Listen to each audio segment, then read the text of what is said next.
Social మీడియాలో మోదీని అవమానిస్తున్నారన్నారు Kishan Reddy. మెటాపై case పెట్టిన అధికారులకు వేధింపులు ఎందుకు అని ప్రశ్నించారు. మెటా దేశ పరిధిలో పనిచేయాల్సి ఉంటుందన్నారు.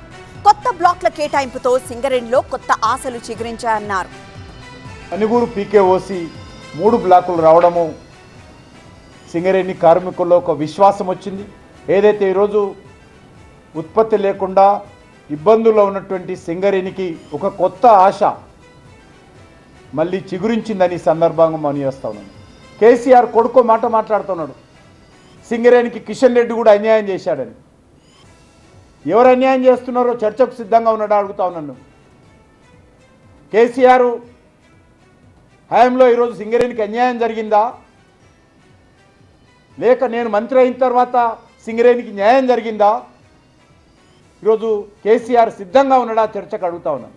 భారత ప్రధానమంత్రి నరేంద్ర మోడీ గారిని లక్ష్యంగా చేసుకొని అత్యంత అమర్యాదకరపురంగా, అభ్యంతరకరంగా, అవమానకరంగా మార్ఫింగ్ చేసినటువంటి వీడియోలు, ఫోటోలను పోస్ట్ చేస్తున్న విషయం మనకు తెలుసు.